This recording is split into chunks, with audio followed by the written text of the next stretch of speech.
Okay, now let's go to number 4. Here we are still dealing with the same dissimilar kind of fraction. We have here 5 over 9 plus 1 over 3. Now the first thing to do is, again, just like the first one, we get the least common denominator. In this case, another approach that we can have instead of getting the least common multiple is tingnan muna natin yung dalawang denominator. Is it possible that we can use one of these para maging yung na yung LCD? Okay, for example, yung 9 natin dito, baka pwedeng gawin din natin si 3 na 9. Can we think of a number where we can multiply 3 with para maging 9 din siya? Okay, correct. We can have 3 times 3 para maging 9. Therefore, we have the LCD which is 9. Okay? Parehas na po yung kanilang denominator. So, we just copied the denominator of the first fraction. Therefore, copyin lang po natin yung numerator niya which is 5.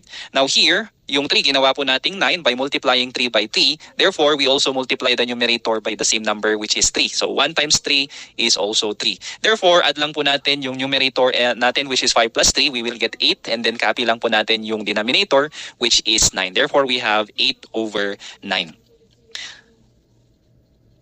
Now, let's go to number 5. Parehas din po, the similar fraction. So, we will just get the LCD of these two denominator, 2 and 3.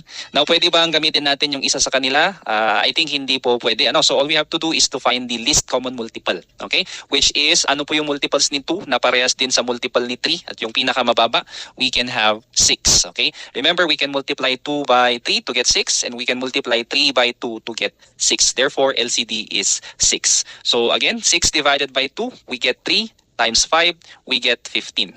I repeat, 3 divided by 2 is, 6 divided by 2, is 3, times 5 is 15. 6 divided by 3 is 2, times 4, we get 8. Alright, now we can now subtract the 2. We get 15 minus 8, we have 7, and then copy that denominator, which is 6. Okay, we have an improper fraction. Pero simplified na po ba siya? Yes, okay? So kahit po siya ay improper fraction, mas malaki yung numerator kaysa sa denominator. As long as this is already simplified, yan na po yung final answer natin.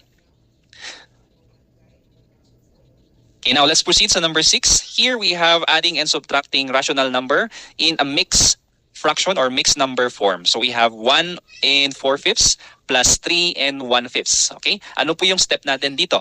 This time, our first method, meron po tayong dalawang method na ituturo ko ngayon. So first method is convert it to improper fraction first. Okay, yun muna ang una nating gagawin. Pag na-convert na natin into an improper fraction, we can now follow the same steps na ginawa natin kanina. Okay, so first, let's now convert this to improper fraction. How? Paano po? First thing is to copy the denominator which is 5.